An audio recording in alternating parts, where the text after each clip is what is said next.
अस्सलाम वालेकुम बच्चों, उम्मीद करता हूँ आप सब खैर खैरियत से होंगे। तो बच्चों फाइनली आपको मैं इस वीडियो में बताने वाला हूँ कि आप लोगों को कितने मार्क्स अब चाहिए 2025 के अंदर कम अज़ कम पास होने के लिए। जैसे कि बच्चों आपको पता है कि तमाम बोर्ड ने अपना पासिंग क्राइटेरिया जो है वो इंक्रीज़ कर दिया। तो बच्चे पूछते हैं कि सर हमें अब कितने मार्क्स चाहिए, किस सब्जेक्ट में कितने चाहिए, अगर 75 वाला पेपर है उसमें कितने चाहिए, 50 वाला है उसमें कितने चाहिए, प्रैक्टिकल में कितने मार्क्स चाहिए। जितने भी बच्चे हैं तमाम बोर्ड्स की वीडियो उन सब के लिए आपको मैं इस वीडियो में इंशाल्लाह पासिंग मार्क्स के हवाले से गाइड करूँगा।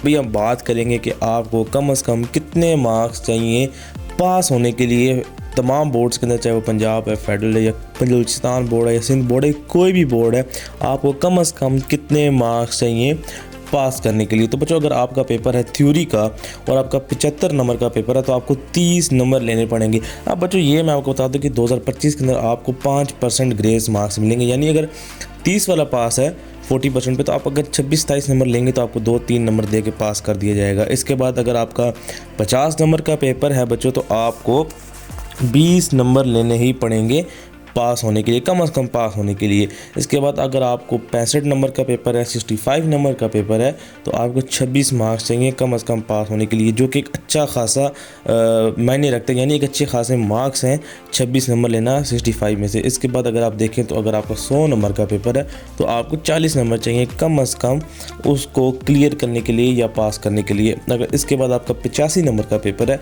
तो आपको 34 नंबर चाहिए, 34 नंबर चाहिए कम अज़ कम पास करने के लिए। अब बच्चों मैं आपको एक चीज़ बताता चलूँ, जैसा कि नोटिफिकेशन के मुताबिक 10th और 12th वाले जो बच्चे हैं उनको भी 40% पे ही पास किया जाएगा। 10th और 12th वालों को भी 40 पे ही क्लियर कर दिया जाएगा, लेकिन अभी तक उम्मीद यही की जा रही है कि हो सकता है कि 10वीं और 12वीं वालों को रियायत दी जाए, लेकिन अभी तक नोटिफिकेशन के मुताबिक आपको भी 40% पे पास किया जाएगा।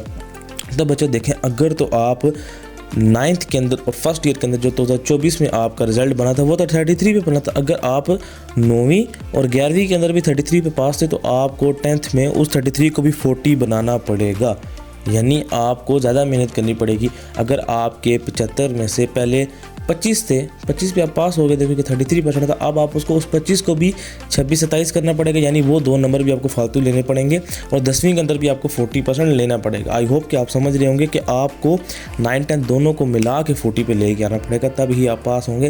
लेकिन उम्मीद की जा रही है कि 10वीं और 12वीं वालों को कुछ ना कुछ रियायत जो है वो मिल जाएगी। अगर ना मिले 5% ग्रेस मार्क्स तो आपको मिले ही अगर आप फेल हो रहे हैं, लेकिन वो भी उन बच्चों को मिलेंगे जो 1 या 2 सब्जेक्ट में फेल हो रहे हैं। जो ज़्यादा में फेल होंगे उनको वो ग्रेस मार्क्स भी नहीं दिए जाएंगे। इसके बाद अगर आप PBA पे आए या प्रैक्टिकल पे आए, पंजाब बोर्ड के अंदर जो प्रैक्टिकल होता है, फेडरल बोर्ड के अंदर PBA होता है, इसके सिस्टम के ऊपर है, तो आपको अगर 10 नंबर का PBA या प्रैक्टिकल है तो 4 नंबर, 15 का है तो 6 नंबर, 30 का ज़्यादातर होते हैं प्रैक्टिकल तो आपको 12 नंबर, और अगर आपका 20 का है तो आपको 8 नंबर चाहिए।